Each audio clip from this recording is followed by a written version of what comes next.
अरे हे अनसुईया देवी मैया नैया फंस गई भंवर मझार। आस तुम्हारी करके आए भव से पार करो पतवार।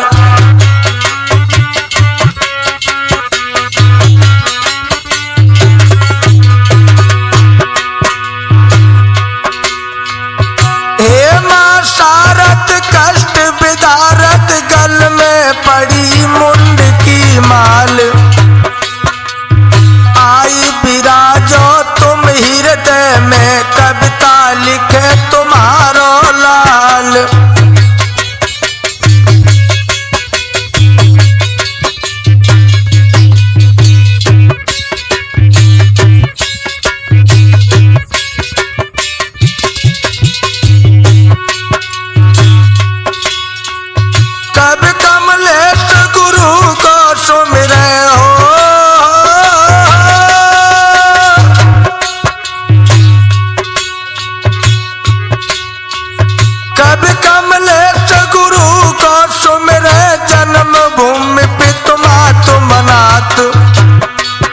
और आशीर्वाद दो बेटा को मेरे धरो शीश पर हाथ।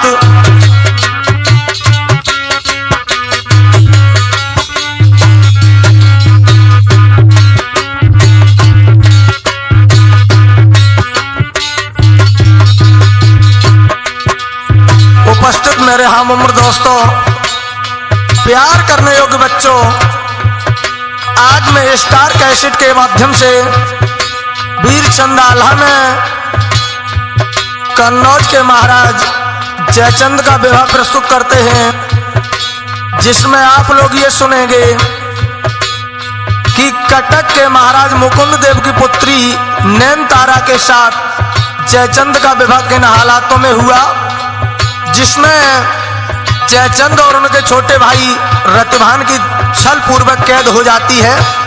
उसके बाद दिल्ली नरेश महाराज अनंगपाल और अजमेर के राजा सोमेश्वर चौहान कटक पर आक्रमण करते हैं और जयचंद और रतिभान की कैद छुटा के जयचंद का विवाह नैन तारा के साथ करते हैं। आ जाइए दोस्तों।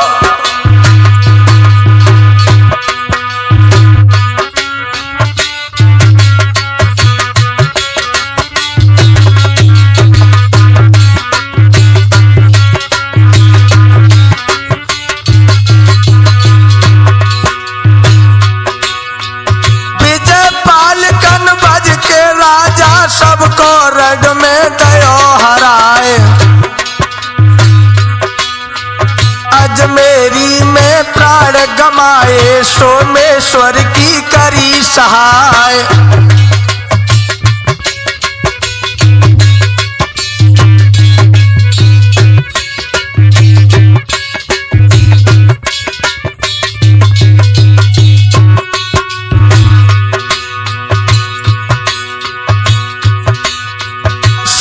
मुकट जयचंद के धर के तीनों राज तिलक करवाई गई और राजा बन के जयचंद बैठे यारो सुनियो ध्यान लगाई।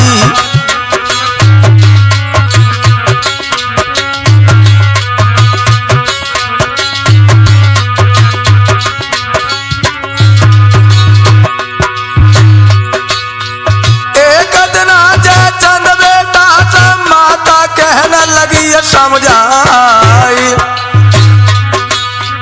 खाली कुर्सी महारानी अखिया बेटा ले वो बिहार चाई।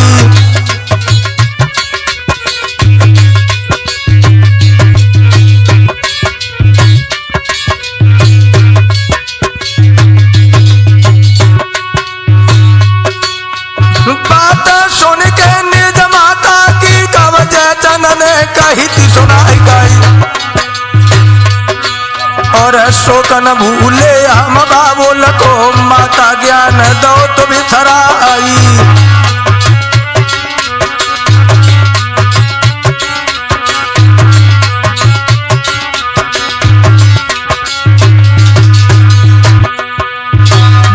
जयचंद, मेरी बिन इच्छा के तुमने हमको राजा दयो बनाई,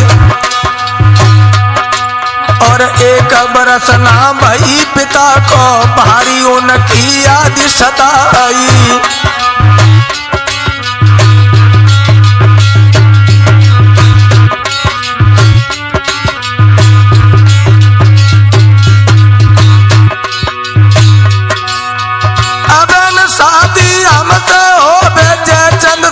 करी इनकार, और इतनी कह के न भजन के नैनन बहिती नीरखी अधारी।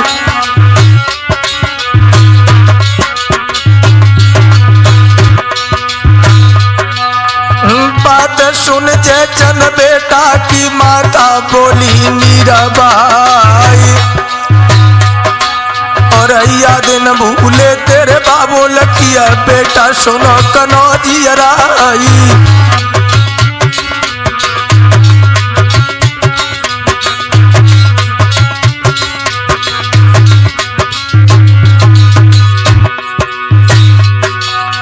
लेकिन राज धर्म के कारण अपने सारे दुख भुलाई,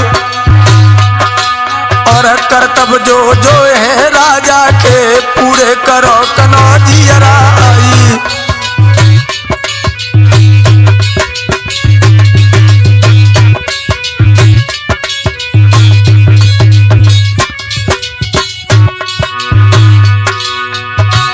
ध्यान रखना दोस्तों, इतना कहने के बाद राजमाता रूप सुंदरी ने मंत्री को महल में बुलाया है, और मंत्री से बोली है, राजकुमारी कोई ये देखो जो होई सुंदर चतुर सुजान, और शादी कर जयचंद की अलाप अपनी बांधी जाओ की रवानी।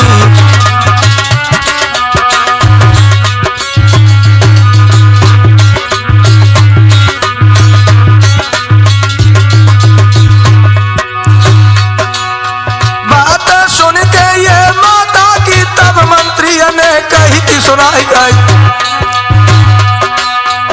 शादी पर की है जयचंद की तुमको भेद दे बतलाई।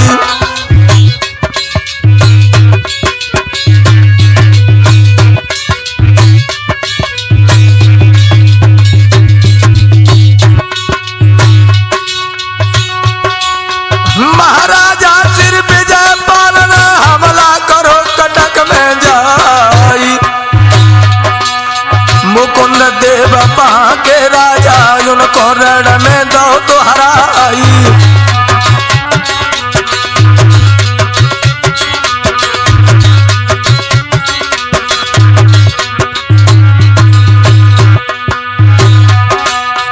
वादा करो मुकुंद देव ने करियो क्षमा कनौजी राई, और अपनी बेटी की हम शादी जयचंद संग तय करवाई।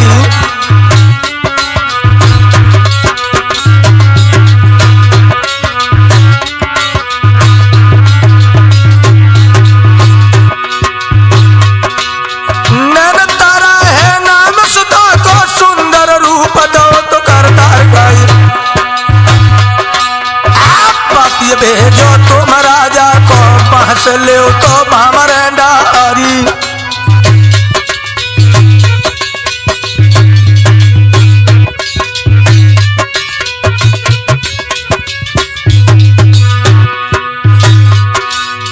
मंत्री की बात सुनने के बाद राजमाता ने एक पत्र लिखा, और मुकुंद देव के लिए पत्र लिखकर जब कटक में भेजा है तो क्या हुआ है,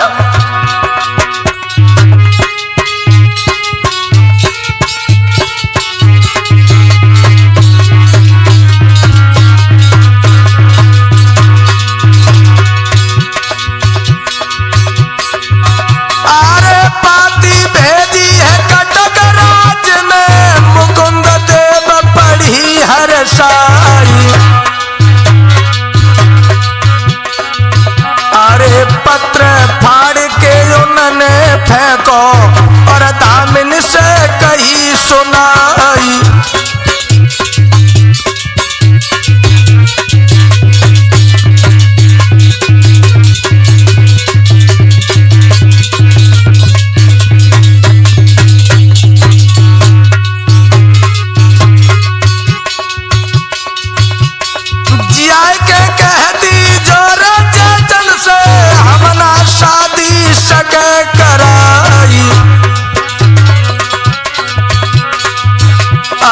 विजय चंद से बादा कीनो ताको देवे भेद बताई।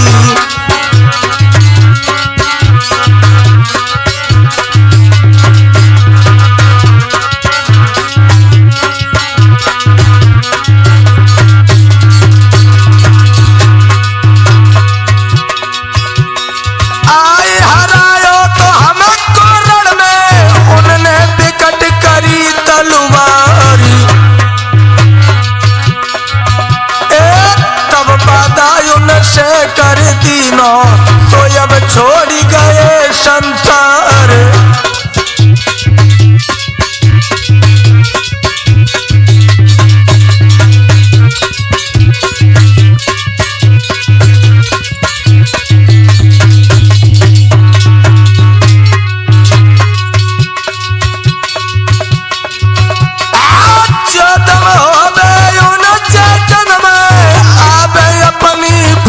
सजाई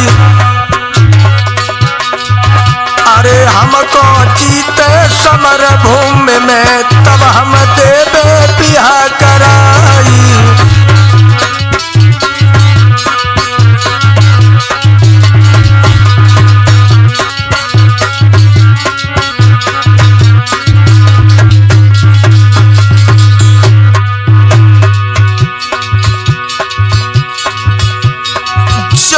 शक्ति है रे लड़बे की चुपका बैठे महल मझारी। दामनी लौट चलो कनवज को और रानी से कही उचारी।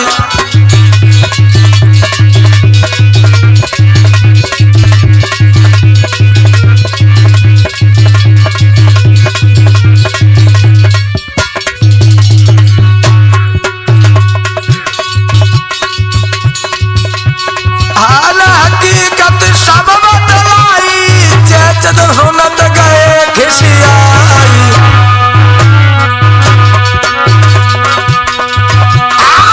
तेगा खींचो है महलन में करजे भूप कनौजी लाई।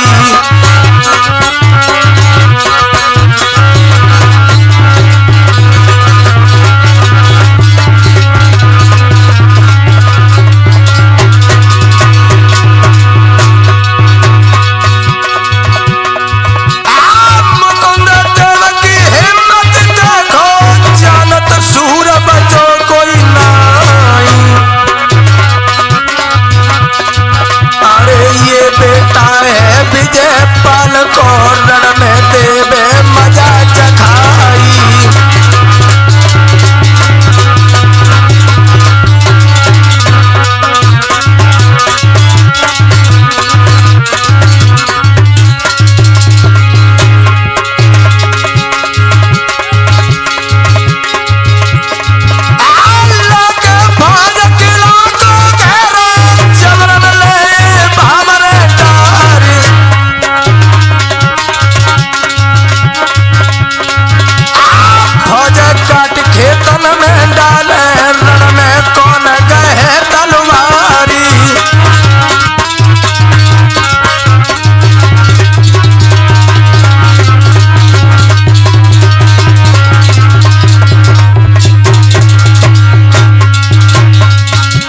ध्यान रखना दोस्तों, जिस समय महाराज जयचंद क्रोध में भरकर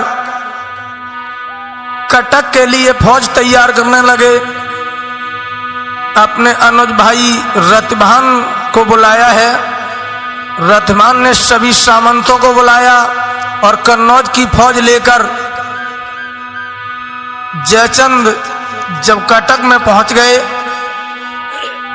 उधर मुकुंद देव को गुप्तचरों ने सूचना दी है कि जयचंद आ चुके हैं। तो आगे क्या हुआ है संदीप?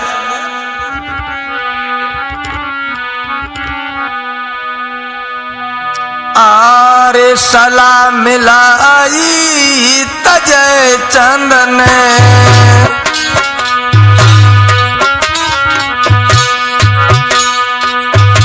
योदा खास पास बुलबाई बताबो तेरन लाबो, ऐसे कात कही दिशा मुझाई।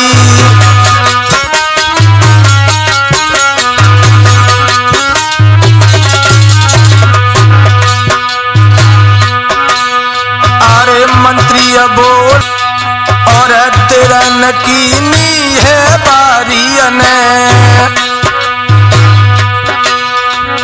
और तुरंग पर भाव तो सवार पन बारी अजबल करके तो राजा के दरबार।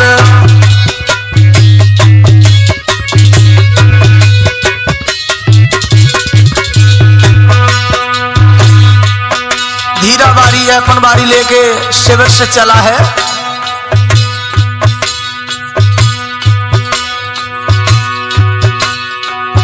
अपन बारी दरगाती पे धीरा बोलो शीश झुकाई,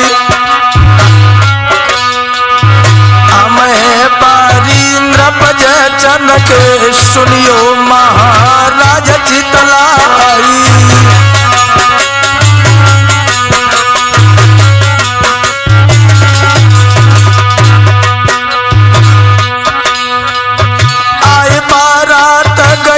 कन बज से दूरे पड़े कनौजियराई, और चौकछुआ क्या होइया बतिया सो हम उन्हें बता में जाई।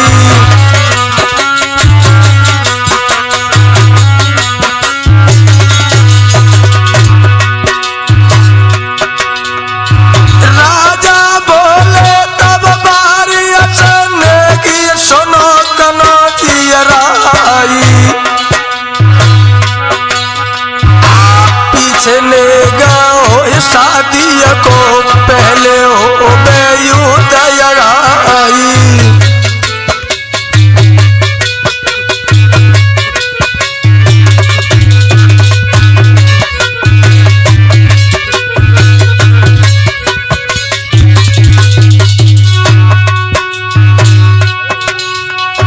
हाल बताबो जय जयचंद को जल्दी से कूच कराई गई। हाथ जोड़ के बारी बोलो मेरो देवो ने गगाई।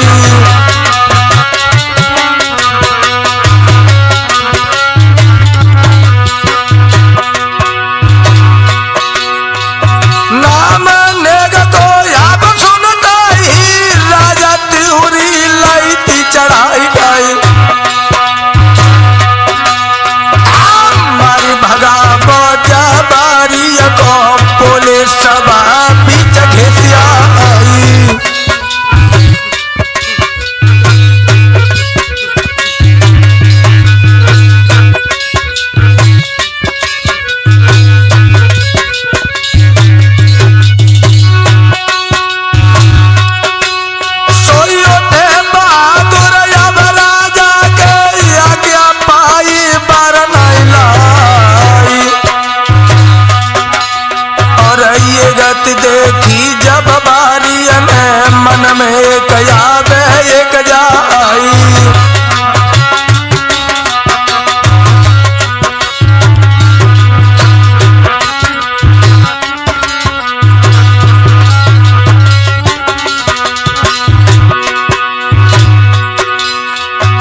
चरण लगो तो बंगला में खट खट शब्द पड़े दिखलाई। और 15 योद्धा बार बंगला में और बारियन तैत गिराई। और राजा बोले तब गद्दी से तुमको 12 पर अधिकार।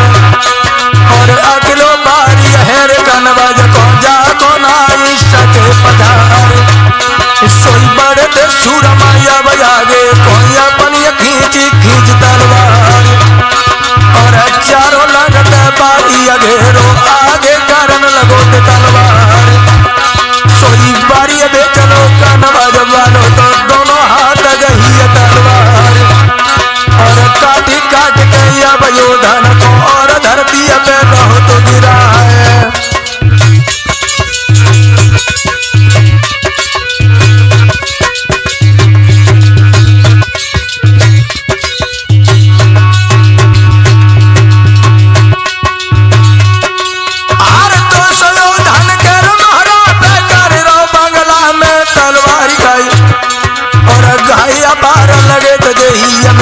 से बहे खून की धार। और रास्ता साफ एक लंग कीनो तो नहीं बल की करी अवार। और खींची लगा मैं यसु अपने की घोड़ा दो तो पीठ में मार। सोई घोड़ा भागो अब बंगला ते बाहर निकले किला से आए। और सीधा लगाई हेर तमुअन की जहाँ पे रोक दे कनो दिए राय। और जाके पहुंचो हेर डेरन में तुरंत बाजे रोक हो जाए। और जाए सामने नृप जन के यारो हालत सुनायो जाए। और हुई बेहो नगरो तो तमुआन में तन से रहो तो खून चुचियाई। और हालत देखी जब बारी की जयचंद गए थे।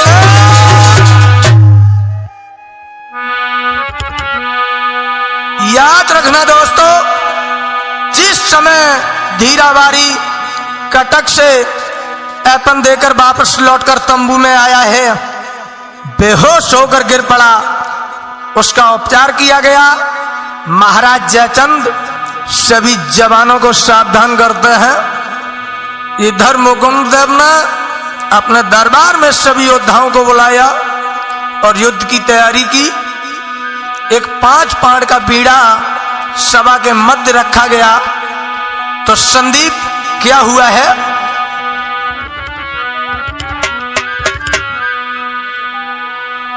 अरे 5 पान को बीड़ा लेके राजा सभा दो तो धरवाई।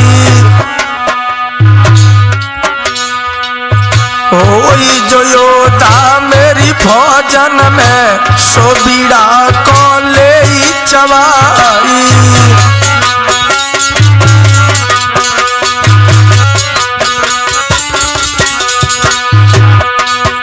आए फौज सजाई समर को जाबे सबके शीशले कटवाई।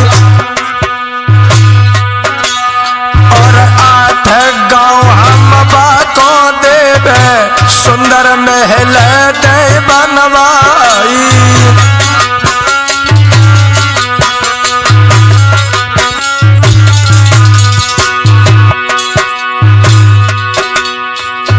बात सुन के ये राजा की योद्धा मन में गए सियाई। दहशत भारी कन बजियन की न कोई बीड़ा सको चबाई।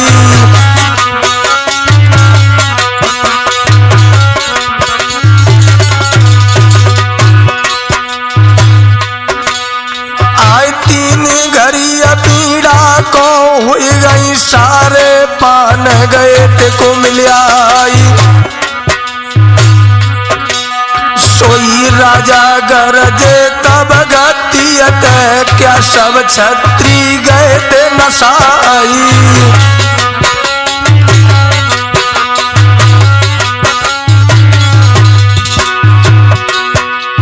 अब क्या तेगा हम ये बांधे कोई नाई बचो सरदार। सुन के ये राजा की उठ के खड़ो भव तो सुकुमारी।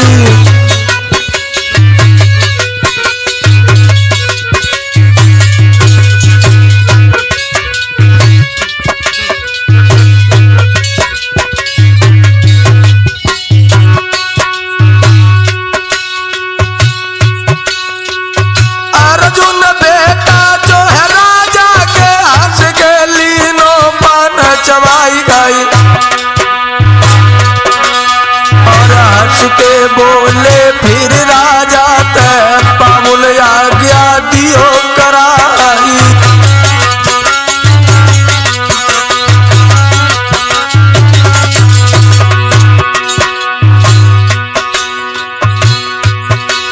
अरे फौजा सजाई अब अर्जुन तब तक दुर्योधन पहुंचे आई। और छोटे बेटा जो है राजा के बोले अपनों शीश झुकाई।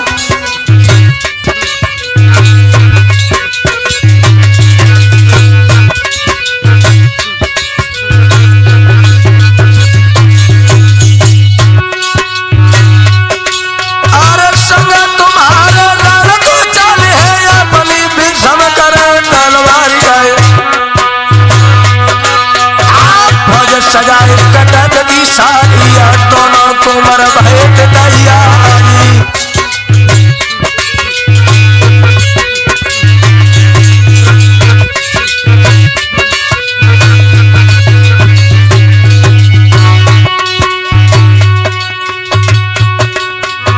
दोस्तों याद रहे जिस समय कटक की फौज लेकर मुकुंद देव के दोनों बेटा युद्ध के मैदान में उतरे हैं तो हालत क्या थी दोस्तों।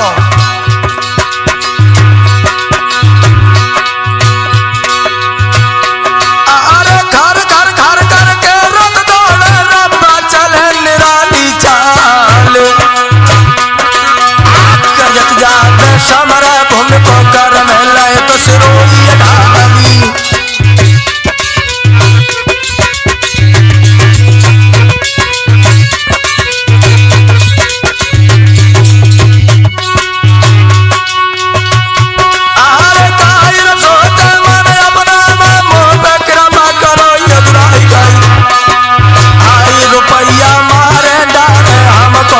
समर को जाई।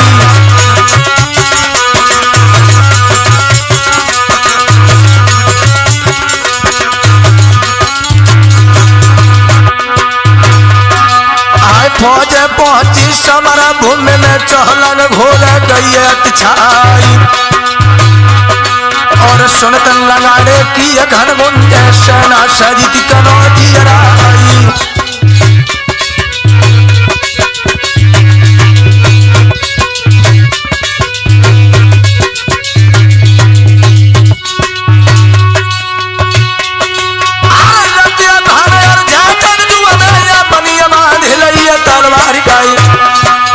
दोनों तरफ से बढ़ते बहादुर दे दे दो समर को ललकारी।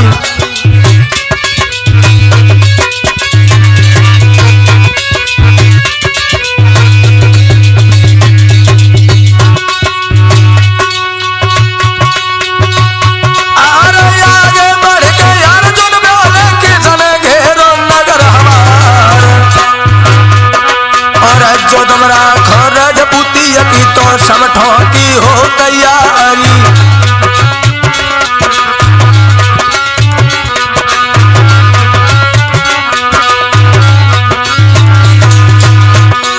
आगे बढ़कर महाराज जयचंद गर्जे हैं। अरे जयचंद आगे बढ़ के गर्जे मानो सर से भरे हुंकार। और हम है राजा गढ़ कनबज के हमने घेरो नगर तुम्हारी।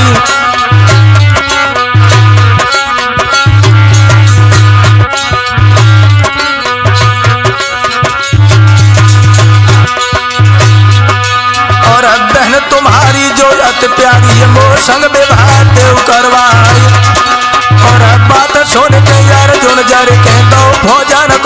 हुकुम सुनाए। ये तत्ते गाली ने हैर जवानन ने खट खट कर तो उठे चलवाए। और कछोधन ने भाला ली ने तो पिल गए समरा भूमि में जाए। और धनुष बाण गाऊ के कर में कोई कर में लय कटार।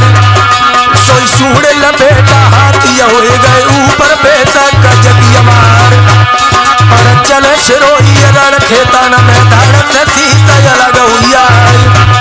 और तेगा लागे जब जंगा ने कट के पैर अलग हुआ।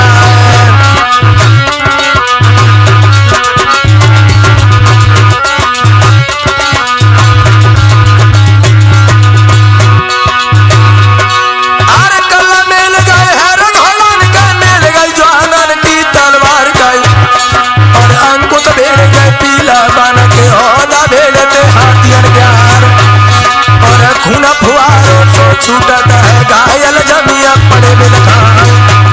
और कायर भागे कमर भूमि से चुपकाया अपने प्राण बचाए। और दुर्जन सिंह के अब मूर्छा पे पहुंचे रातिया बहन हरताए। और हाथ के बोले हर दुर्जन से चुपका दे भाते उतरवाए। और बिना मौत के मारे अजय होता से मानो कई हमारे।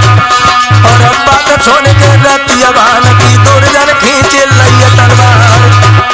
और कस के बाहर करो तेगा को उन्होंने लो तो ढाल पे मार। और सर उठाई फिर सखाई कस के गई थी सीत में मार।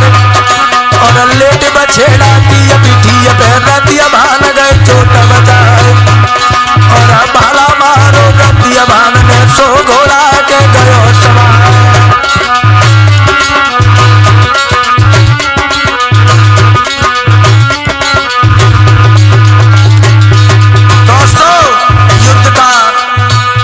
ही नजारा विलक्षण था।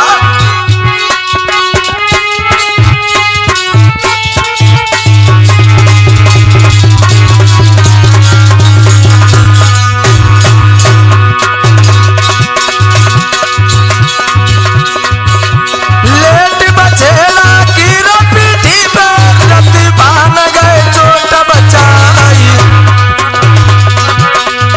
अरे भाला मारो रति बान ने सो घोड़ा के गौ है समाई।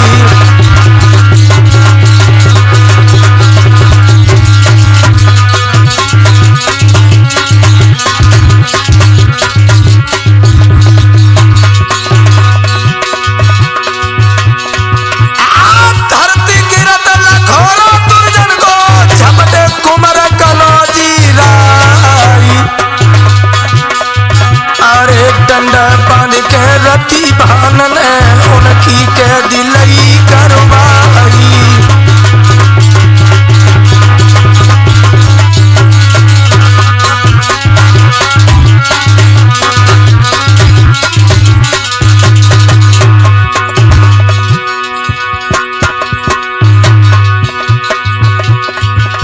ये गत देखी जब अर्जुन ने घेरो रति भान को जाई। और तीन सिरोही हने हने मारी बच गए कुमर कनौजी राई।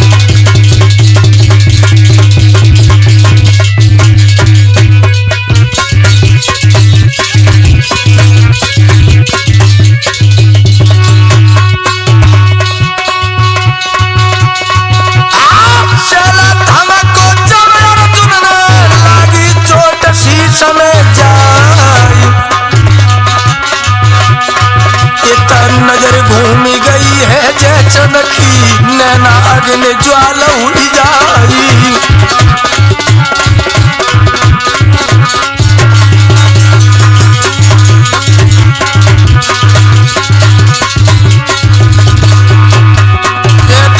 चंद की जैसे नजर घूमी है जय की तरफ बगल से ढाल पड़ा।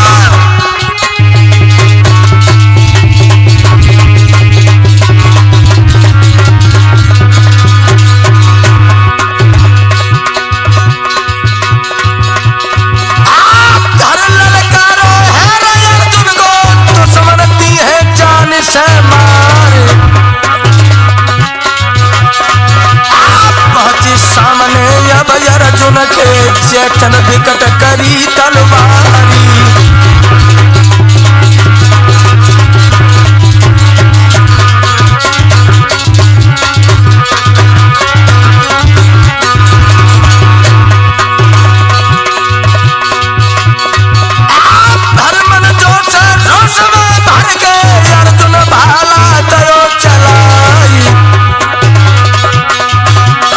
घोड़ा दाएं से बाएं हुई जयचंद ले गए चोट बजाई।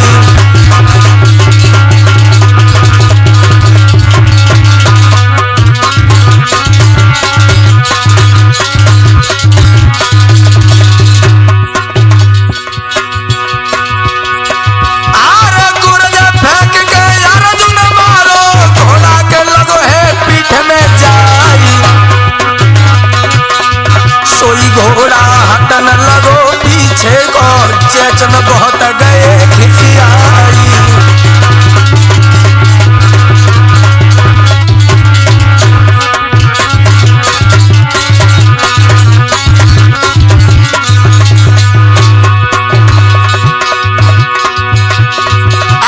घोड़ा मारो है घोड़ा के सन्मुख डटे बराबर जाई। कस के तेग दई छाती में बक्कर टूटी धरन गिर जाई।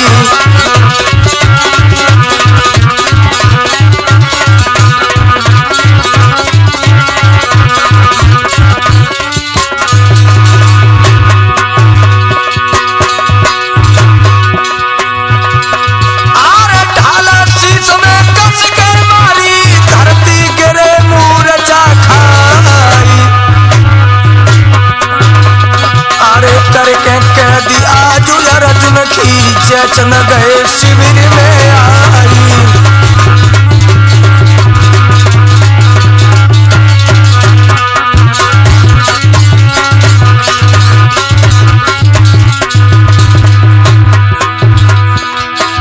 अरे फौजा भाग गई अब अर्जुन की,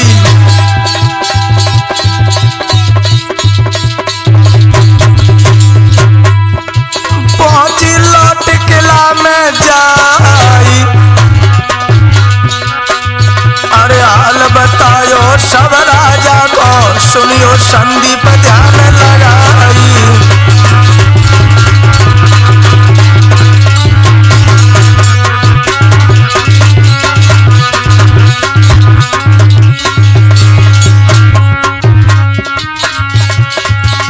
मुर्गा पेरी ने दे दई बांगराती आती पे, मुर्गा पेरी ने दे दई बांगराती आती पे मुर्गा।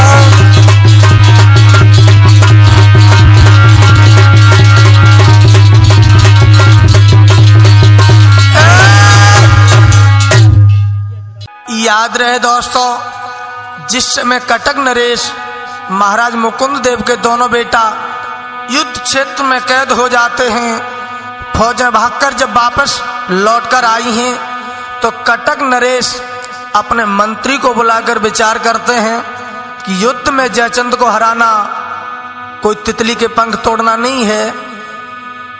इसलिए मेरी इच्छा है कि छल पूर्वक जयचंद और उसके अनुज भाई रतिभान को महलों में बुलाया जाए शादी के बहाने, और वहीं पर कैद करके दाहक में डाल देंगे। आगे क्या हुआ है लोगों?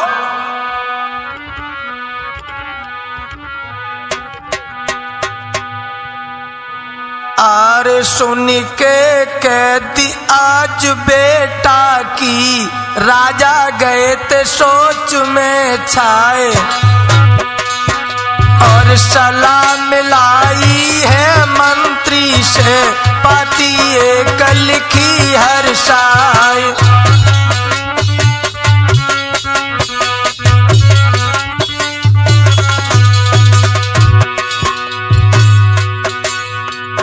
कहते छोड़ दो मेरे बेटन की हो,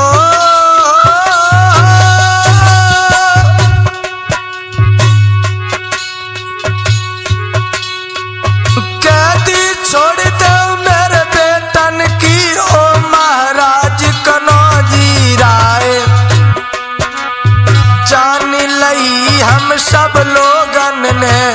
सम शूरवीर कोई नाय।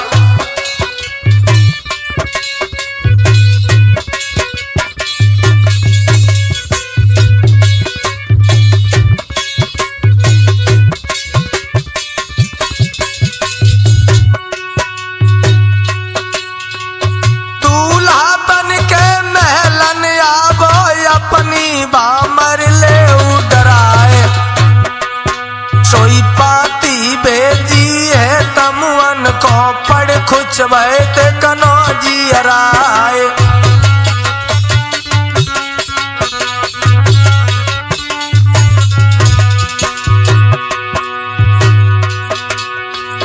कैदी छोड़ दई तो लड़कन की, छोड़ दई तो लड़कन की हो।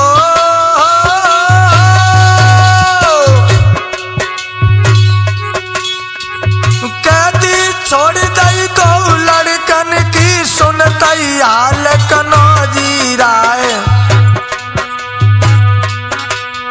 और नगर सजायो या राजा ने मंडप गाड़ो तुरंत सिहाय।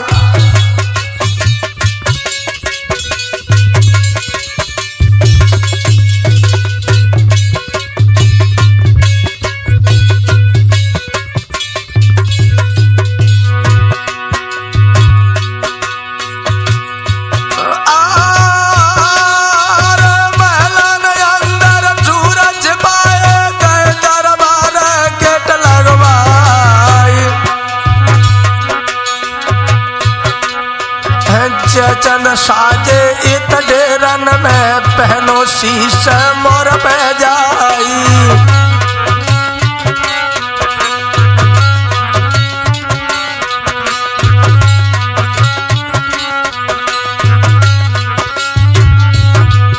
याद रखना भाइयों, इधर महाराज मुकुंद देव ने सारा महल सजवा दिया है, इधर जयचंद शीश पर मुकुट पहन करके और दूल्हा का श्रृंगार करके साज रहे हैं।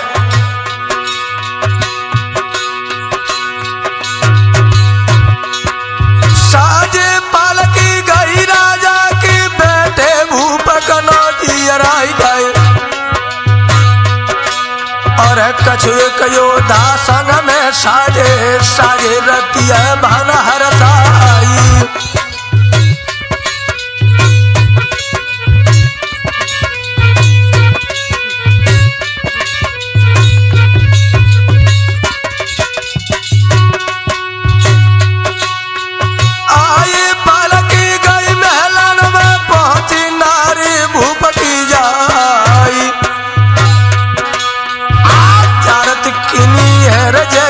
की हथ के महलन गई दिलवाई।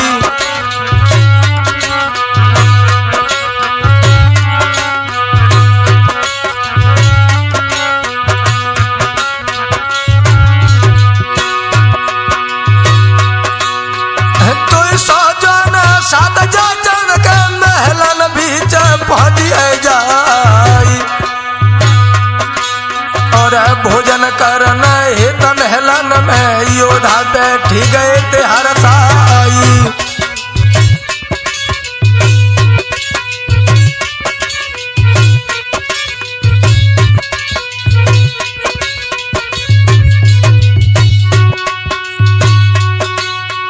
आज्ञा दीनी अब राजा ने सारे गेट देत खुलवाई गए। 20,000 जौन महलन में ये कई संग पड़े तैयाराई।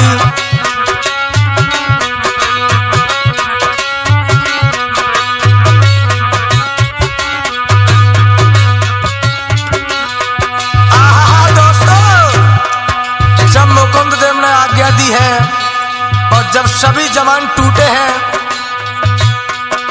तो क्या हुआ है? हरे आज्ञा दीनी है राजा ने सारे गेट देत खुलवाई। और 20,000 जौन महलन में एक संग पड़े तैयाराई। सोइए गत देखी जब जयचंद ने अपनी खींचे ले तलवार।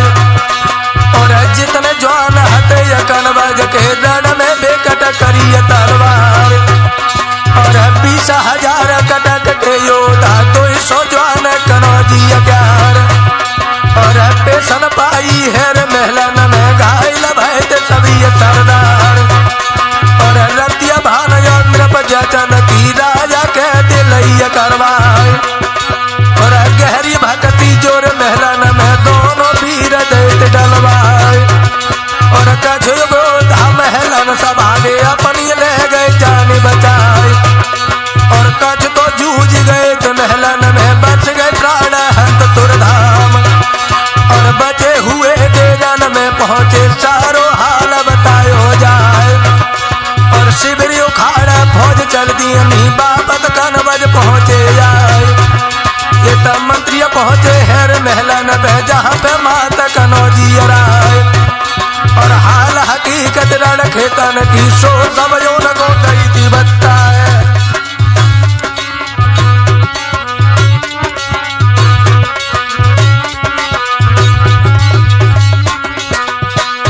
इधर जयचंद और रतभान दोनों को कैद कर लिया। कुछ जवान महलों से भाग करके शिविर में पहुंचे। शिविर को रुखाड़ करके जब वो कन्नौज में आए हैं और सारा हाल जयचंद की माता महारानी रूप सुंदरी को बताया है तो हुआ क्या?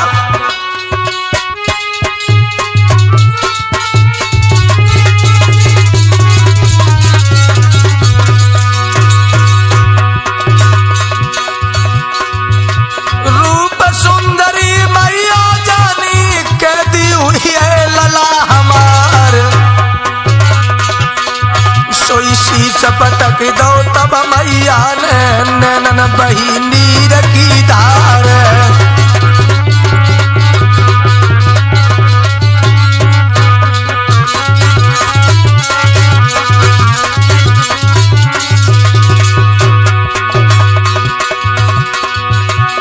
बेटा कह कह के भी लखावे कोई धीर बधाइया नहीं। अरे खबर फैल गई सब कनबज में हुई गए कैदी कनौजी राई।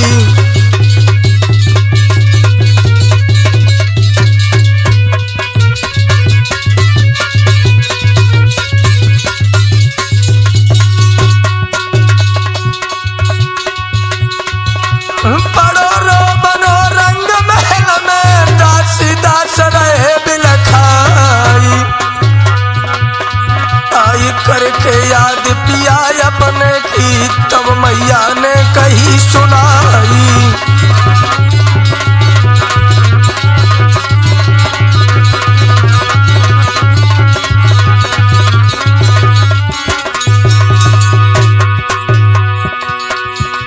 कंधा मारे जिंदा होते जाते बांध ढाल तलवार।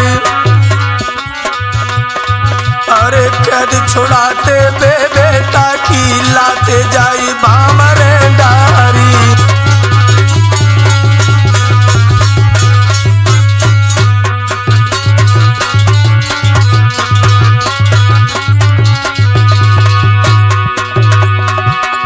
सोई रोई के मंत्री बोलन लागे दोनों हाथ जोड़ी सिर नाई। अरे पाती भेजो तुम दहलिया को अपने पिता ले बुलवाई।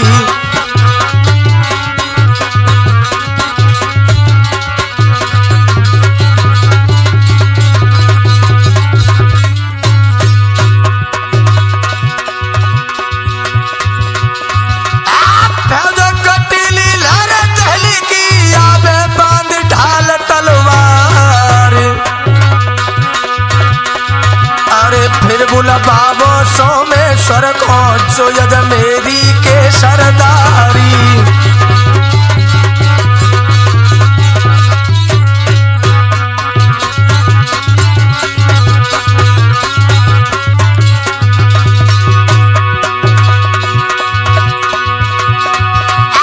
फौज कटीली अजमेरी की नामी अग्निवंश चौहान।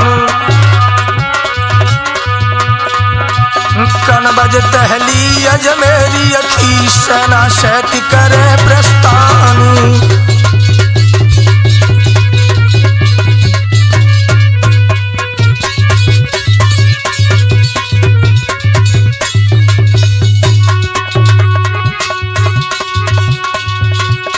आरे कैद छुड़ावे निज बेटन की जबरन साथ ले डरवाई।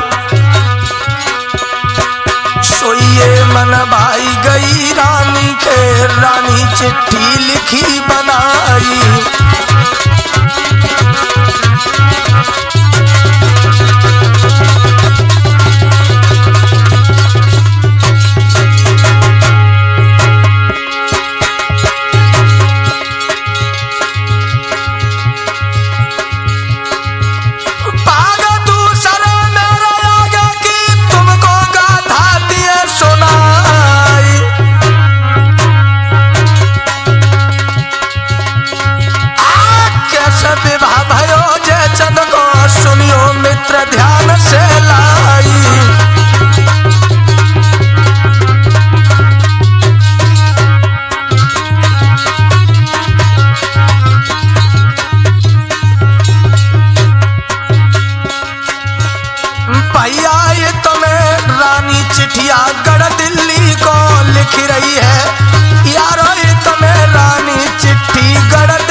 ध्यान रखना मेरे हम उम्र दोस्तों, जिस वक्त सारे कन्नौज में ये खबर फैल गई कि जयचंद और अतभान कटक में कैद हो गए, मंत्री की सलाह मानकर राजमाता रूप सुंदरी ने अपने पिता अनंगपाल के लिए एक पत्र लिखा है। आ जाइए दोस्तों।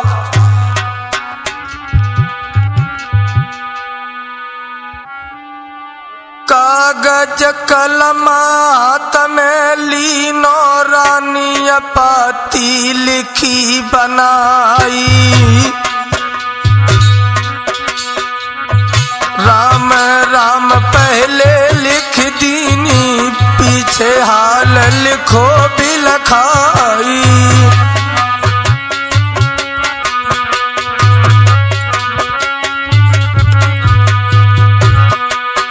आय कुमर हमारे गए शादी कौलीन कटक नगर गिरवाई, और युद्ध हरायो जूझ मचायो दय मुकंद के मान घटाई।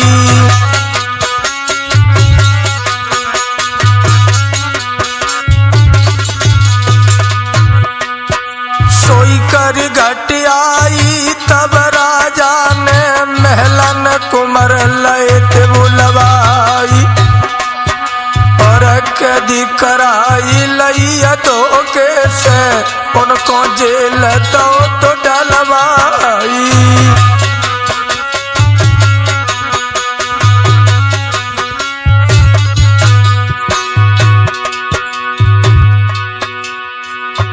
तुम्हें कसम है मेरी अबा बोल मेरो लाभो कुमर छुड़ाई,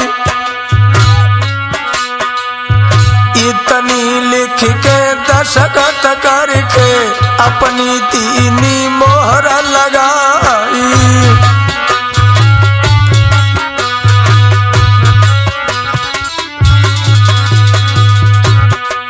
याद रखना दोस्तों, इतना लिखकर रानी ने खत को लिफाफा में बंद किया है और दिल्ली को भेजा, और दूसरा पत्र अजमेर के नरेश सोमेश्वर चौहान के लिए लिखा है जो जयचंद के मौसा थे।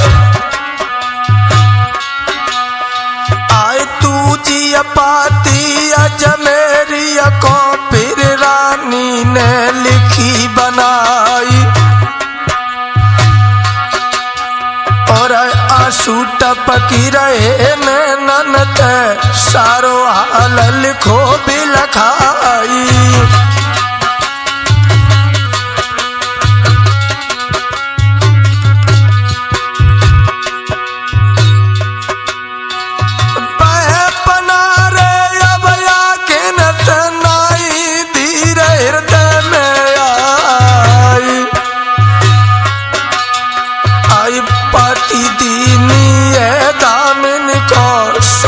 चल दो शीश झुकाई,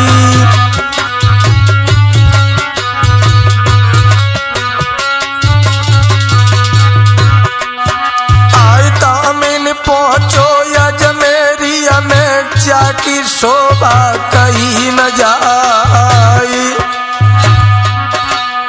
और लगी कचहरी चौहान किया बैठे जवान रहित लहराई।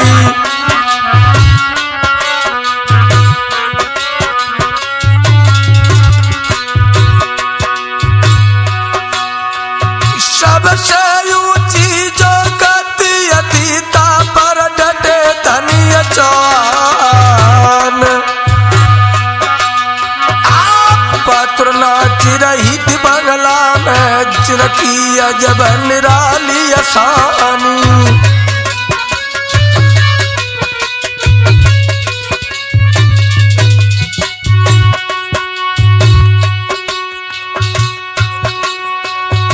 तामिन पहुंचो कन बजवा लो चुक राजा को करी जुआर, पाती दीनी सोमेश्वर को लागे पढ़न करी अनाई वारी।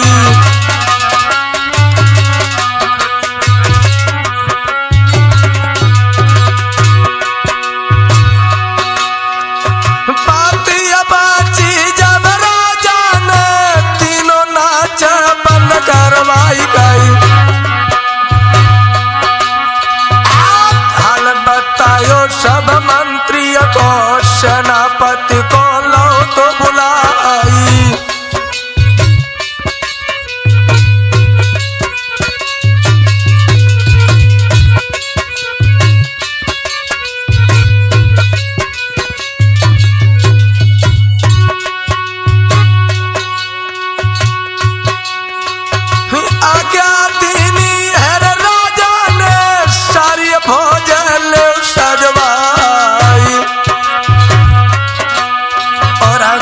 चढ़ाई कटक राज में जहाँ पे कैदी कनौजियरा आई।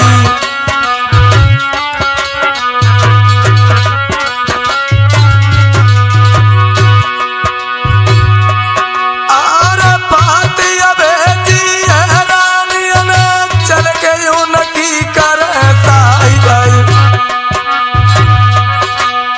आज जितनी फौज जमेरी सेनापति ने लाई दी सजाई।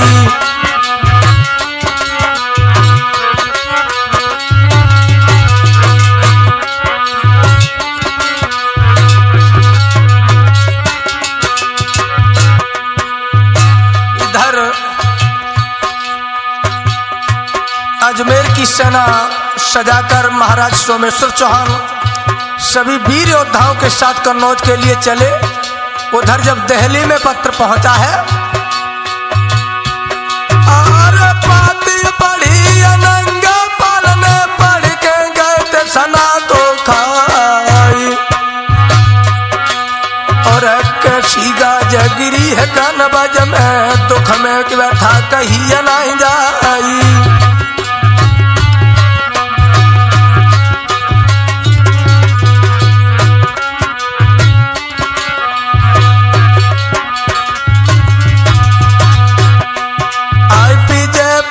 खेतन में जूझे विधवा हुई गई लली हमार।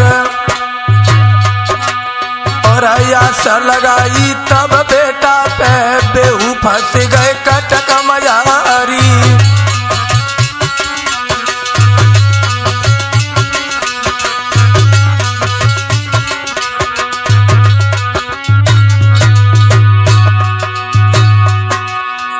जाई छुड़ावे हम बेटन को धोखे को मजा चढ़ाई गई। कर प्रस्थान तो दुकान बाज को 4 लाख सेना सजवाई।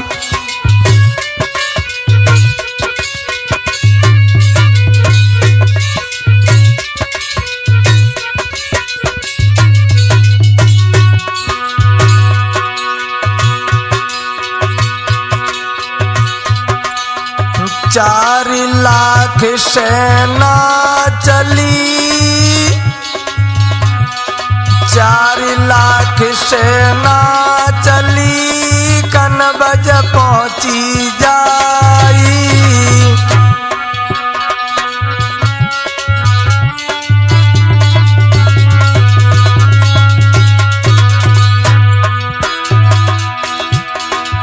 फौज सारी रोक के गए महल में आई।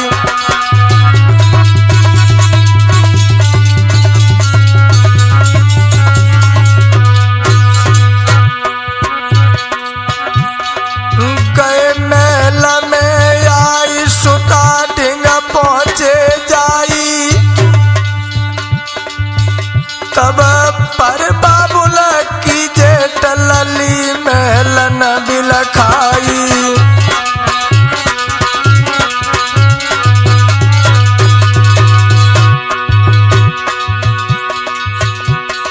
कहे सुरेंद्र समुझाई सुनो सब ध्यान लगाई।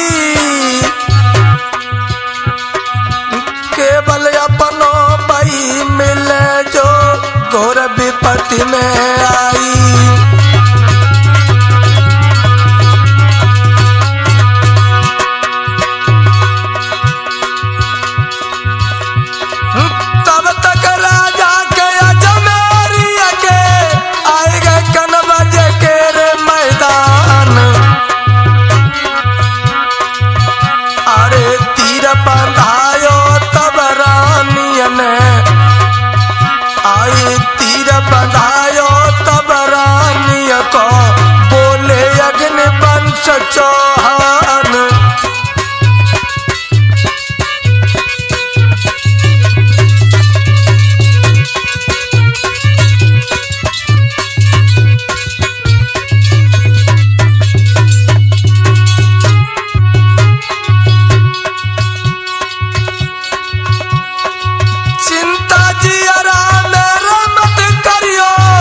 पारी लसगर पाओ फौजन को कोसन कोसन फौज दिखाई।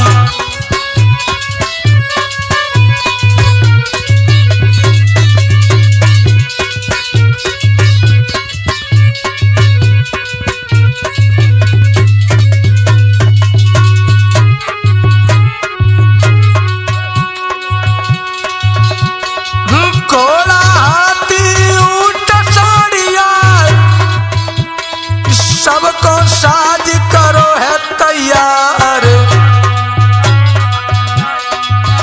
अरे लिखे सजौनी लला भोजन की तो लागे जाबे समय अपार।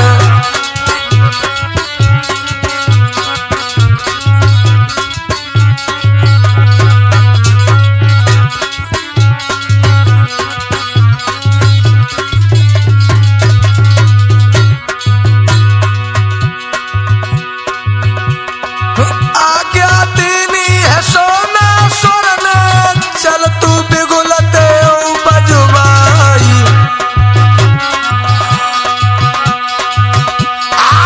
घंटा बाजो सेनापति को सब दल चलो कूच करवाई।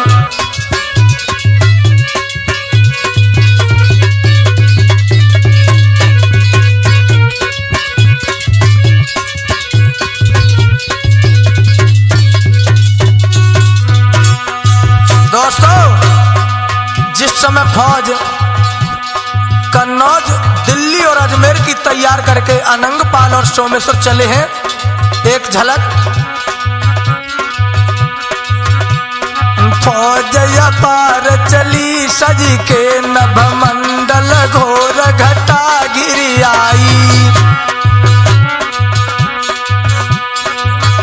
खड़ खड़ धड़ धड़ हिनी हिनी हिनी हिनी अब चारों ओर घोर गई छाई।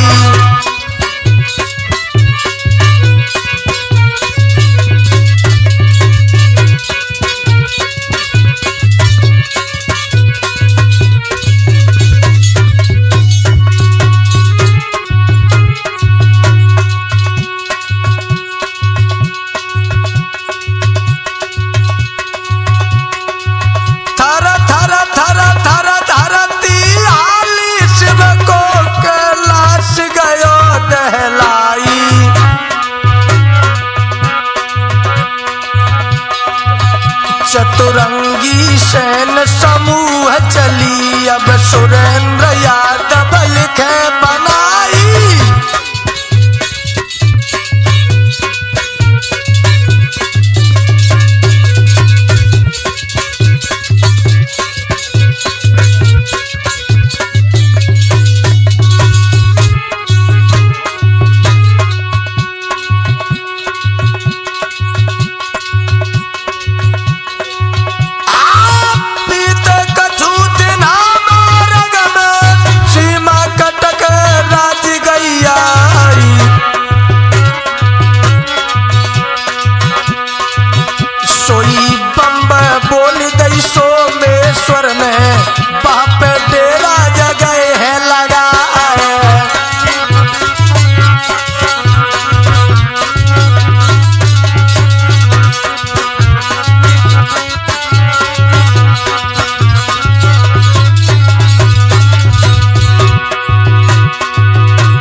सांझ समैया तब तक हुई गो सोए जान पैर फैलाई।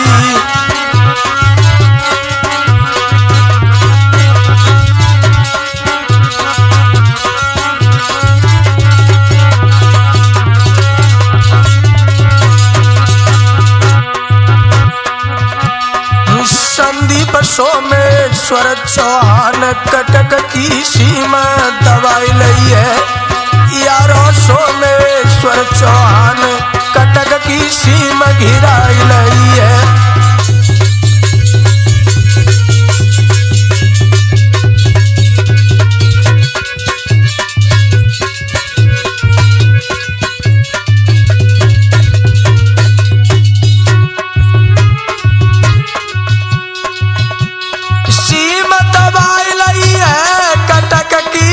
सीम दबाई लई है।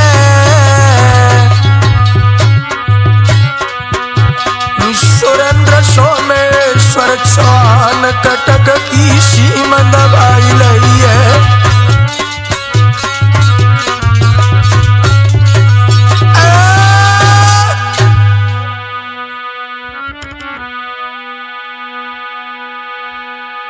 याद रखना दोस्तों, जिस समय सोमेश्वर चौहान ने कटक की सीमा घेर ली है, चारों ओर डेरा लगवा दिए, कोसों कोसों तक फौजें दिख रही थीं। जब सुबह हुआ तो आपसी विचार करके कटक के महाराज मुकुंद देव के लिए एक सुंदर पत्र सोमेश्वर चौहान ने लिखा है। आ जाइए दोस्तों।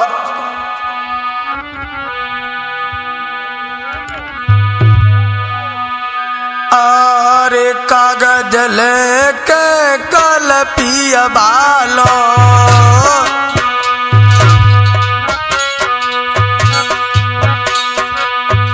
पातिया लिखत धनिया चौहान, कुशल कुशलिया राजन चाहो।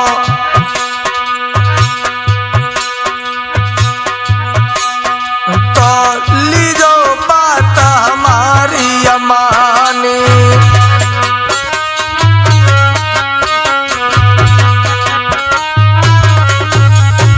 नाम हमारा कोई तनिया लिख के दस्तखत करके ऊपर सील मोहर दई मारी।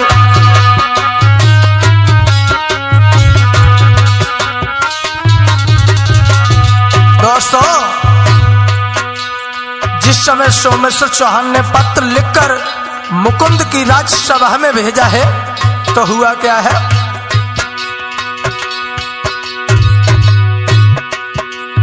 खोले के पाती पाचन लागो, छाती धड़क धड़क रह जाई गई।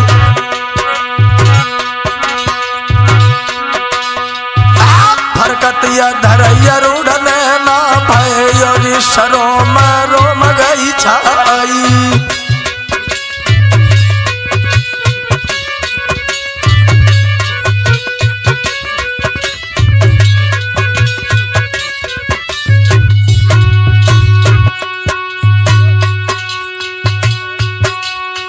समर भयानक अब होनो हो, आ गया अग्नि पंत चौहान, और संग तुम्हारे हम चले करें खेतन में तलवारी।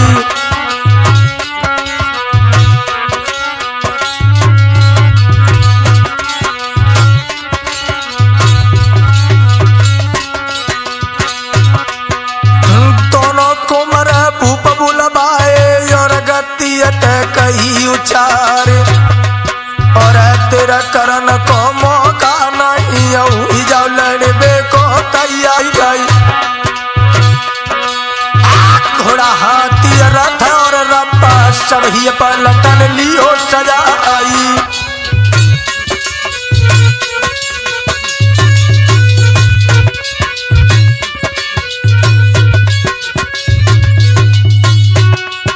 और बोले हैं महाराज,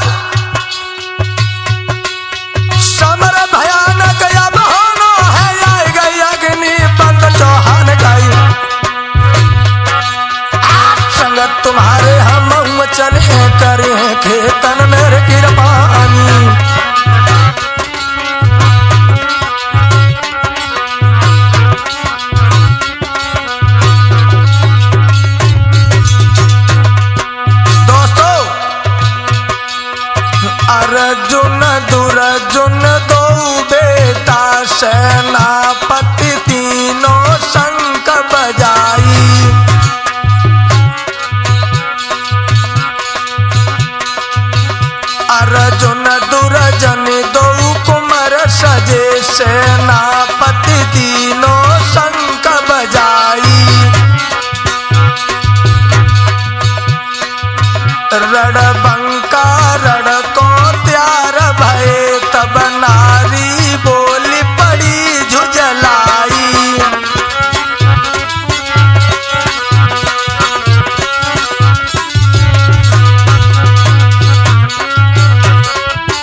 संग में चलियो, क्यों रहे हो समर को साजन जाई।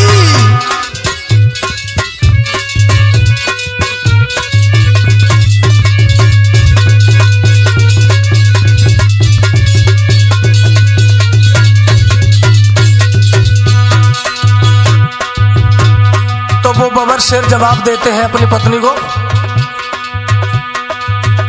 अरे सूरपही धौसा सुन के अपने कर में तलवारी उठावे,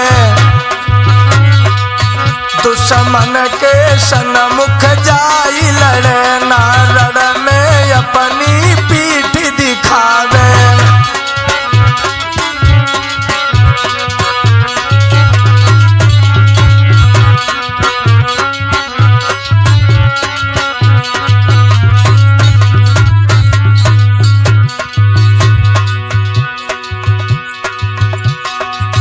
जब तक ये प्राण रहे तन में, तब तक ना दिल में दहशत खावे। यदि वीर गति रण में पावे, तो सीधो स्वर्ग धाम को जावे।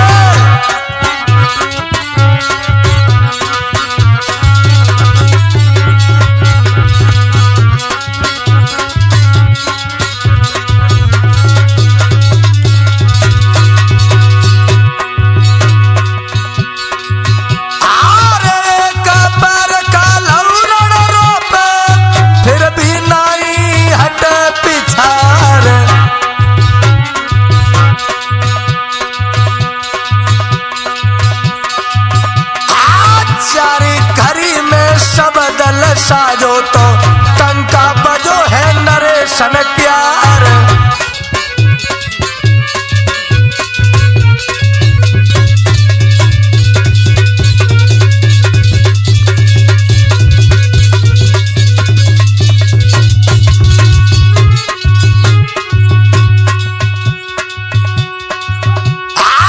राजा सज गए हैं महलन में, गज की पीठ भय है सवार। अरे छकड़ा सज गए बारूदन के, सज गई कई लाख तलवारी।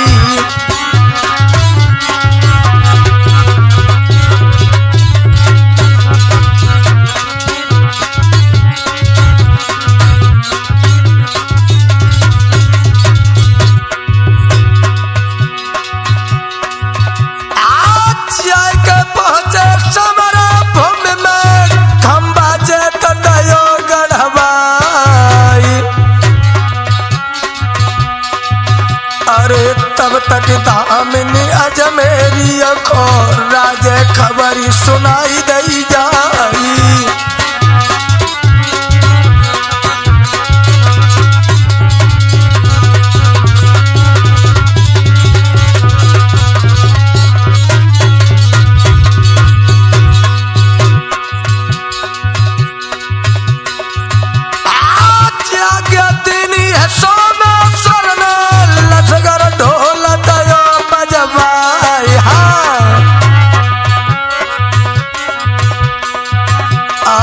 दिल्ली कनव जय जमेरी अखी, सारी सेना लई है सजाई।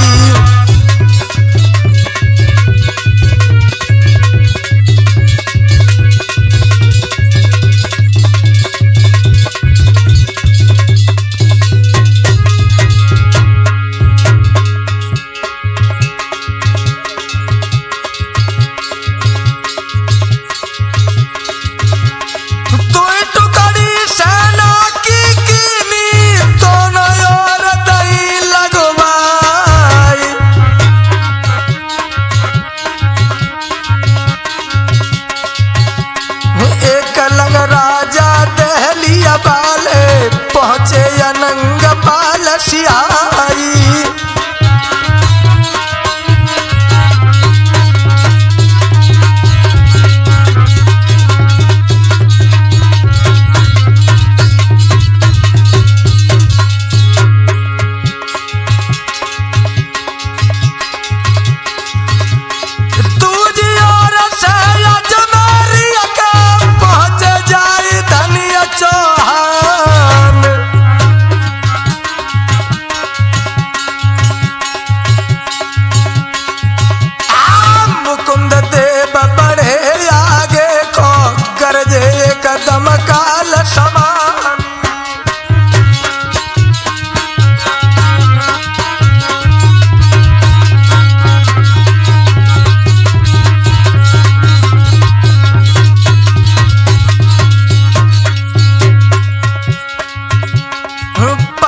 रण खेतन के बीच भूप लड़वे को आए गए हैं। संदीप रण खेतन के बीच भूप लड़वे को आए गए हैं।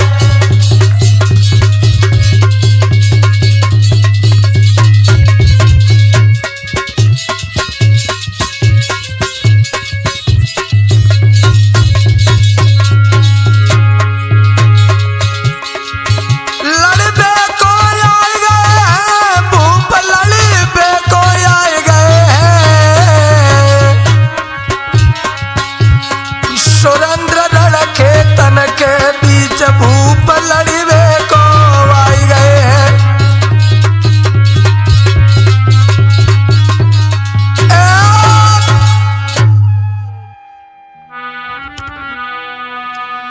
ध्यान रखना नौजवानों, जिस समय दोनों ओर से फौजें, याद रखना लोगों, जिस समय दोनों ओर से फौजें आमने सामने समर भूमि में आई हैं, मुकुंद देव और सोमेश्वर चौहान के बीच संवाद युद्ध क्षेत्र में हुआ है। दोनों ओर से राजाओं ने एक दूसरे की ओर आक्रमण किया, फौजें टूट पड़ी। तो युद्ध के क्या हालात हुए हैं दोस्तों?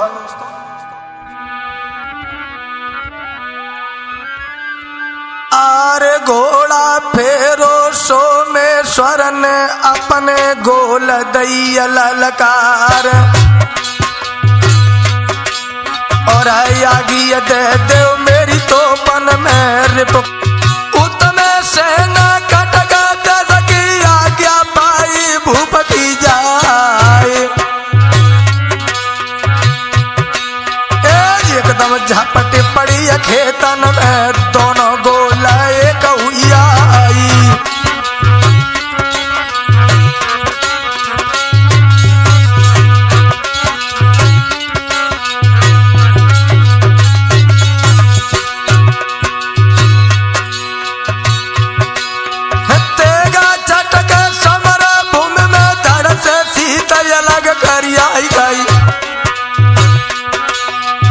चल कटारी का बुलवारी अखारी करती पेट की जाई।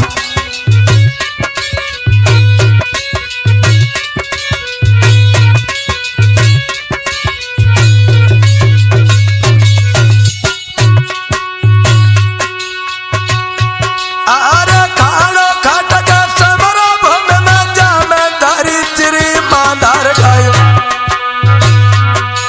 और अल्लाह के बरछी तब होती रछीतन से बहते रुधिर की आधार। और भाला लागे जब हाथ न थे डर से छोड़ी भजे चिंगार, और लागत बिछुआ कट जाए टिटुआ कर से छूट गिरे तलवार। और तो पे छूट जब दंगल न धुआं या समान बढ़ाई, और बन यगिनिया जब छूटत है रण में आग लगावे जाए।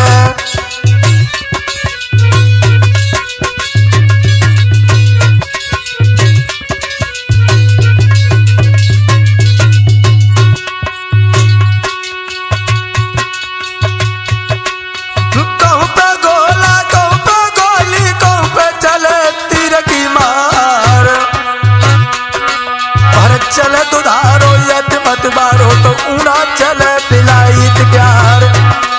और चले कमानी मांगे पानी बाजे पटा लाहौर प्यार, और नली चमक रही बंदूकन की मानो लहरी दामिनी प्यार।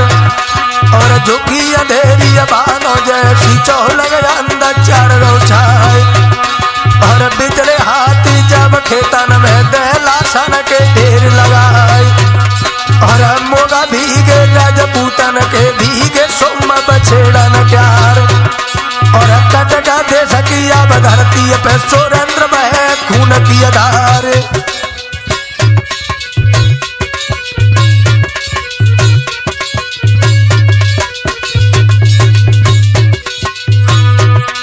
दोस्तों, इधर युद्ध के हालात इतने भयानक थे, जहां पर चारों ओर खून पानी की तरह बह रहा था। हुआ क्या आगे?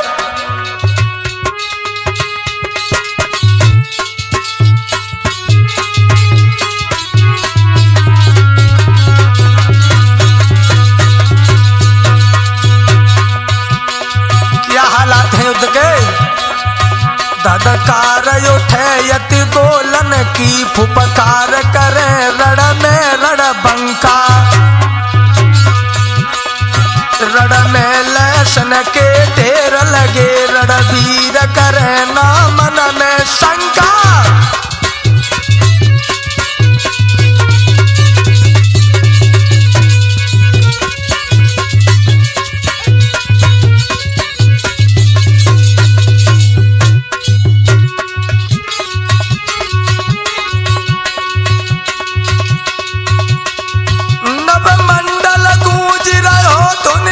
लसगर के बीच बजयो डंका। कायर खेतन से भागी रहे असली छत्री कर रहे हैं फंका।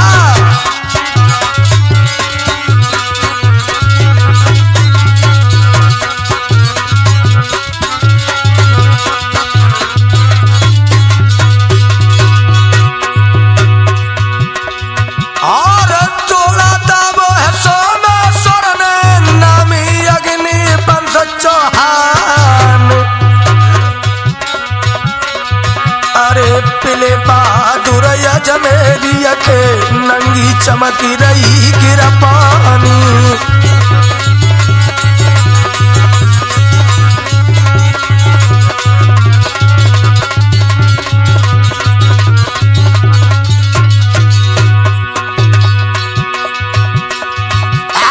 तुझी ओर से दहलिया वाले अलंग पाल भर हुंकार।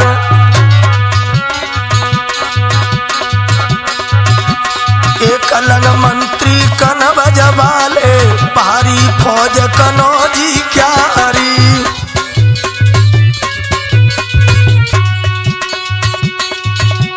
चारों ओरी से रटल रूरो नाका बंदी तई करवाई।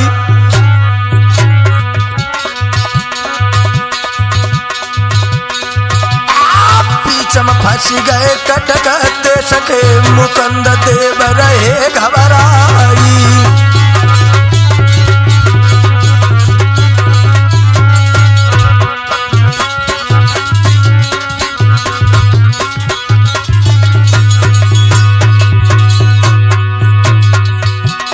चक्रव्यूह की रचना कीनी कहूं पे नाग फांस दई डारी। अरे पीछम घेरी लयो राजा को अब निरमोह चली तलवारी।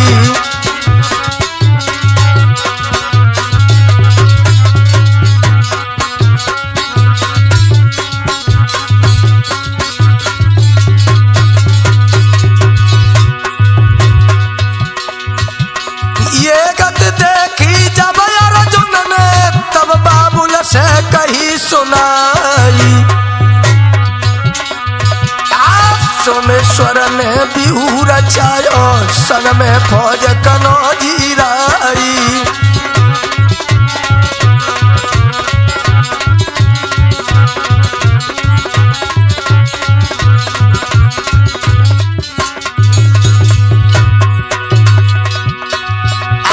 संग में राजा है दहलिया वाले भारी फौज पड़े दिखलाई। अरे रास्ता छोड़ी नहीं भागन की अब ना सूझत एक उपाय।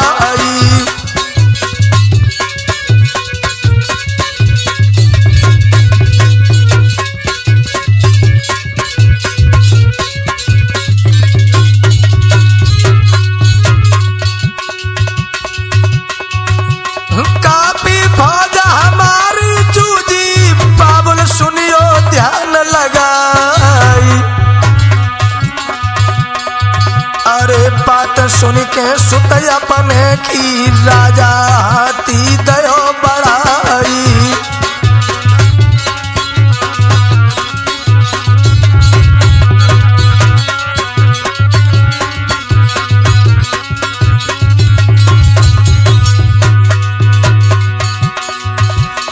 जहाँ पे राजा है दहलिया वाले सनमुख भील लड़ाई दो जाए। अरे फौज कटावन में का पायो हम तुम खेले समर जगाई।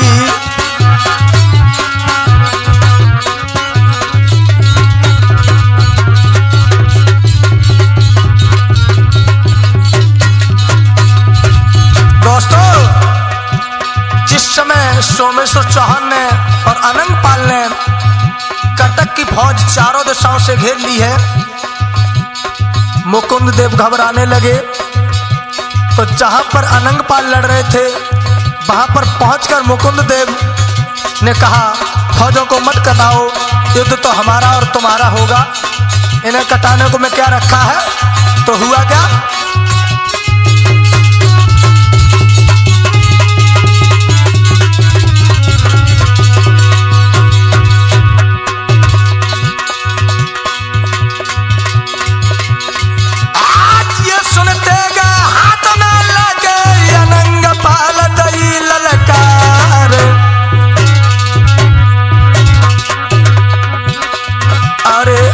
भूप हमारी अमानो चुपका दे भामर डारी।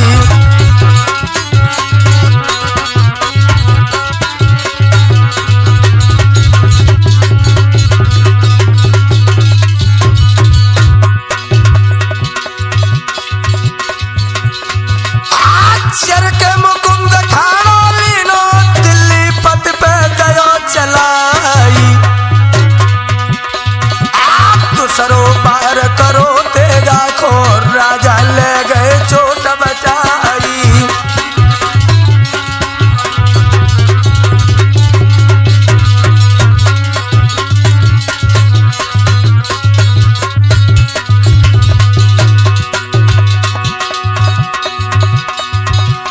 धनुष बाण ले दो चोनन ने किनी बाणन की बौछारी। घायल योद्धा दोनों हुई गए फिर से लई हाथ तलवारी।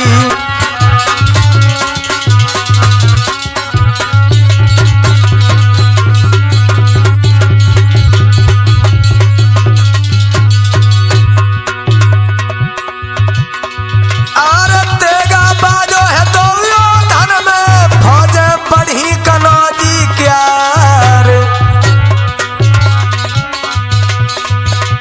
सेनापति थे जो जयचंद के लेके सूर पड़े यर्राई।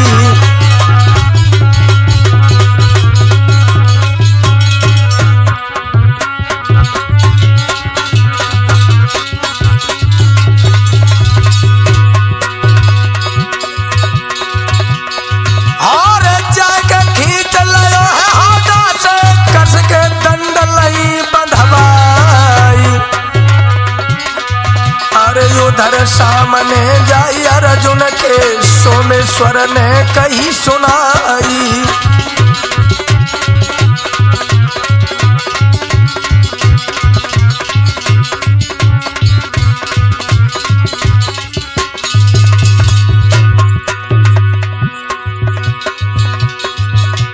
बात हमारी के बेटा मानो काहे दियो प्राण गमाई।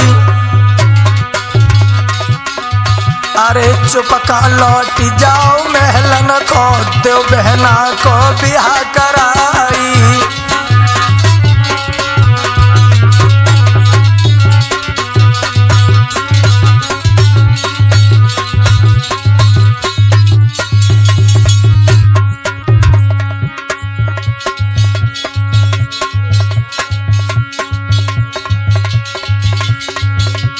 भैया विधि गति है बलवान बाकी लीला का उन्हें न जानी। यारो विधि गति है बलवान बाकी लीला का उन्हें न जानी।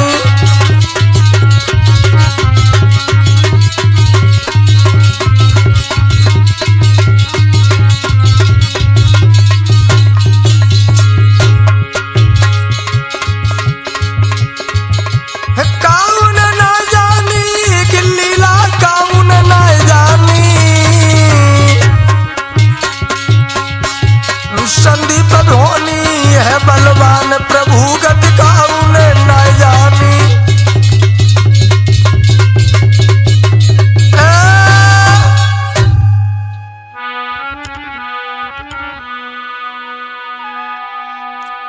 ध्यान रखना दोस्तों।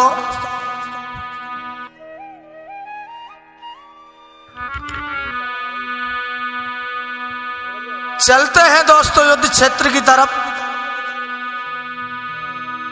जिस समय युद्ध भूमि में महाराज मुकुंद देव परास्त हो गए, इधर अर्जुन और सोमेश्वर का आमना सामना जब हुआ है तो हुआ क्या? अरे खींच सिरोही अब अर्जुन ने सोमेश्वर पे दई चलाई और ढाल अड़ाई सोमेश्वर ने लई अर्जुन की चोट बचाई।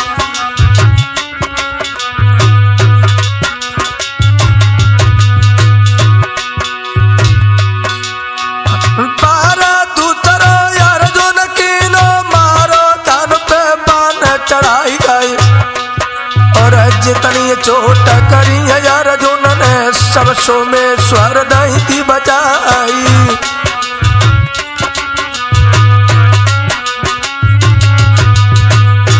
संदीप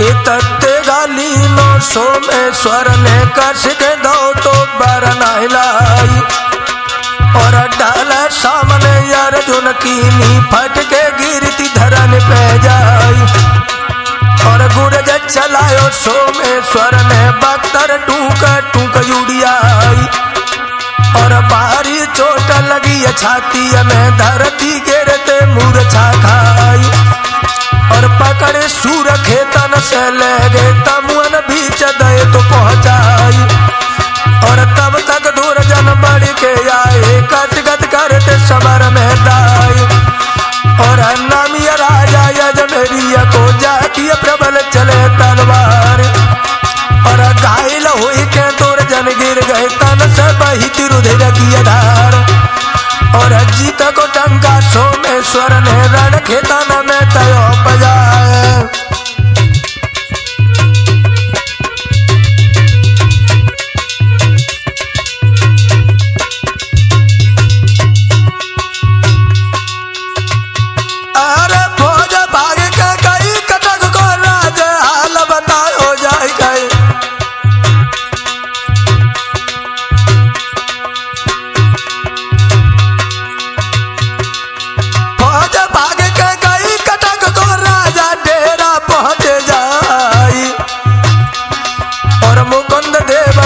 तब बानी सुनियो दिल्ली पत सरदार और कैदी हमारी अब छुड़वाओ चल के ले भामरदार सोई कैद छोड़ दई है जयचंद की बेटी को दे बिहार लगाई और बात सुन के अब राजा की अनंग बाल कही थी हर साय और कैद तुम्हारी केवल छोड़े तुम अब पहुंचो महल मजार और जाए पठावो तुम बेटन को श्री जयचंद रति भान और तब तक बेटा दोनों छोड़े तब तक रहे हमारे पाद।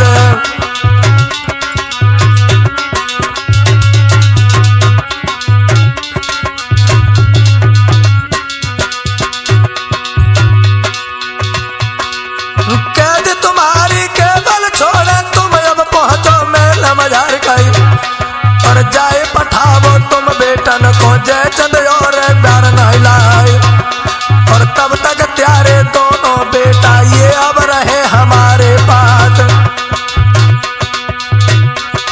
और बदी बेचारी अब जो तुमने तो हम करे तुम्हारो नाज और सारी शर्त राजा मानी जाए के पहुंचे भवन मजार और रति भान और जयचंद यू को उन भक्सियत से तय निकार और सो पहुंचे हैं अब डेरन में हंस के मिले सभी से जाए और अर्जुन दुर्जन तब दोनों को 200 में सो रिहा कराए।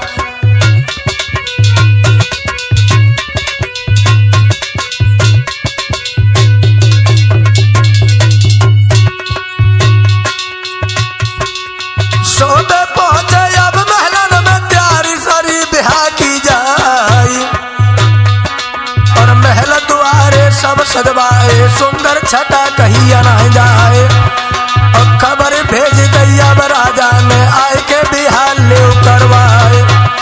और खबर पाए के अब जयचंद को तमुन बीच रहे थे सजवाए। और दूल्हा बन के अब पलकिया में बैठे भूप कनौजियराए।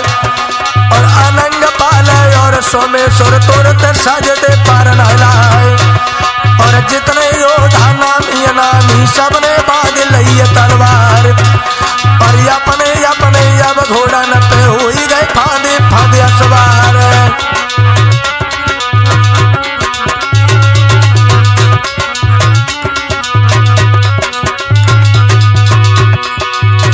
सभी जवान तैयार होकर जयचंद को दूल्हा बनाकर जिस समय मुकुंद देव के महल की ओर चले हैं,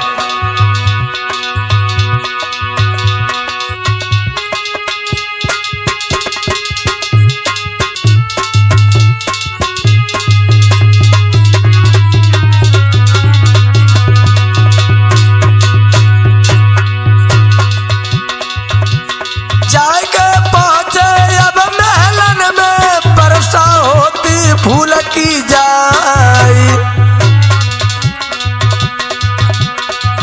और सज के बेटी मंडप आई, सातों बामर लई है डराई।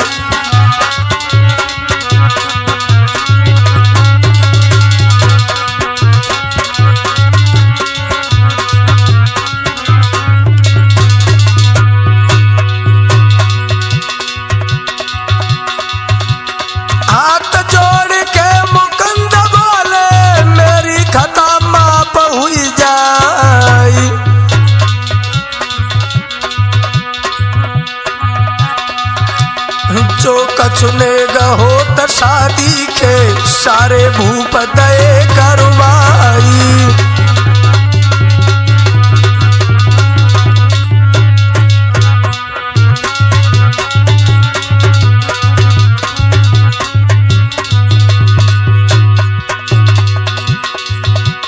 अनंग पाला और सोमेश्वर मन में भूले नाई समाई। आई द्रव्य लुटाई सबने गिन पे टोली एक लई सजवाई।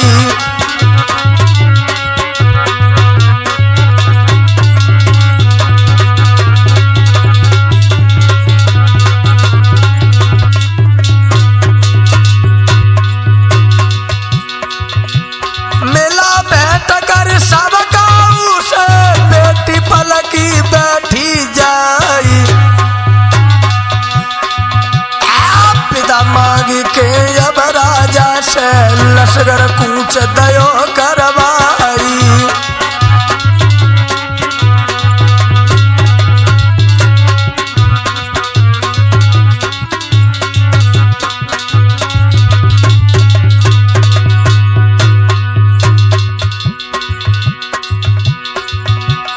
कछु दिना की मंजिल करके पहुंचे कनौज के मैदान। ऐसे विवाह भयो जयचंद को बाजी बहुत विषम किरपानी।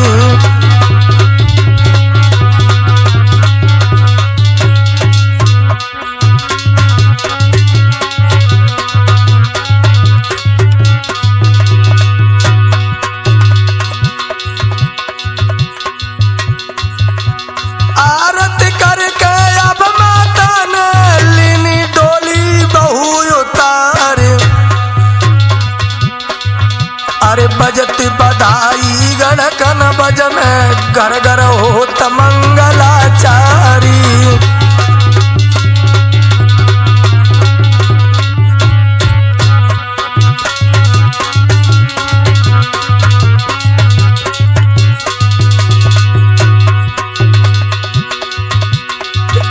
खुशी में सब झूमे थे तब तक खबर पहुंच गई आई। अरे पाती आई अजमेरी से जन्मो कुमार महल में आई।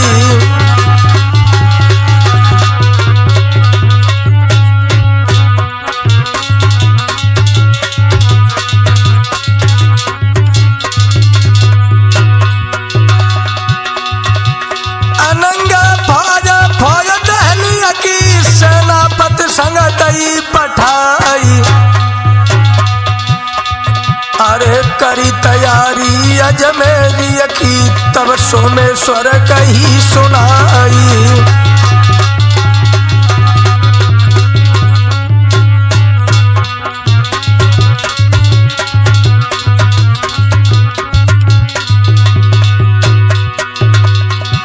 हंस के बोले है राजा चंद से, बेटा सुनो कन्हौजी राई।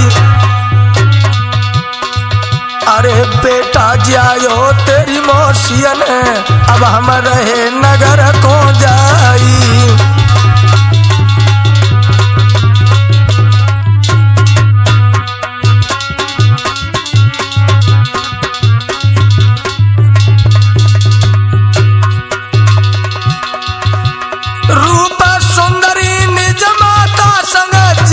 भूप भय तैयार, सबई पहुँचे अजमेरी में, सुनियो संदीप लला हमारी।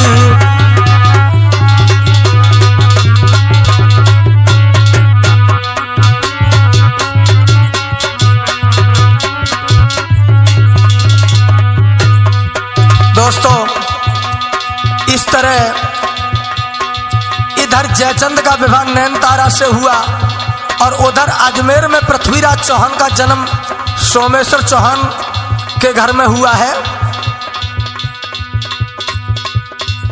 और सोमेश्वर चौहान के साथ ही उनके पुत्र को देखने के लिए जयचंद अपनी मां को लेकर अजमेर पहुंचे।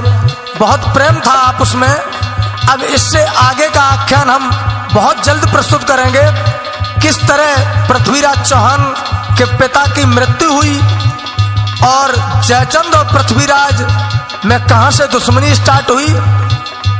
आगे नवीन कैसेट हम छंद आला के माध्यम से आपके सामने प्रस्तुत करेंगे।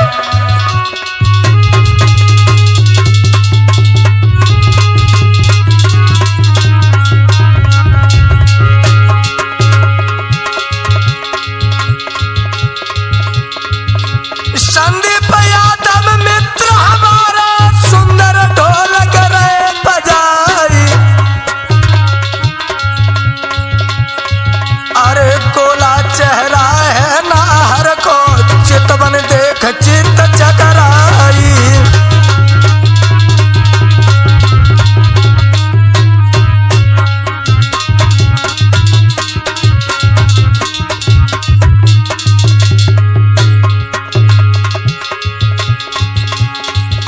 सुखबीर लाला चिमटा पे बैठे, सुंदर जोड़ी रही दिखाई।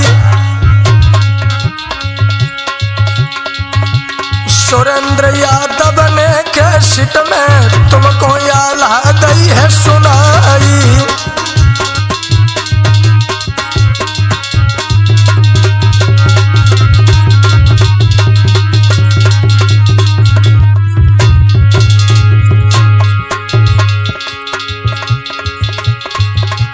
बालिस्टर चेतन कुबरी बारा, सुंदर बैठे भ्रात हमारे।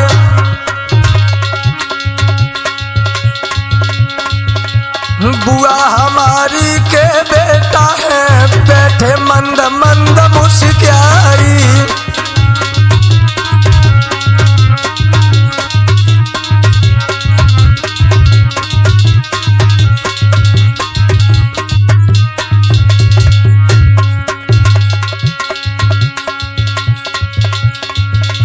काऊ दिन पकी मका छुंगी जाबेंगे, तो ताया ये विदेशी। काऊ दिन पकी मका छुंगी जाबेंगे, ये तो ताया ये विदेशी। काऊ दिन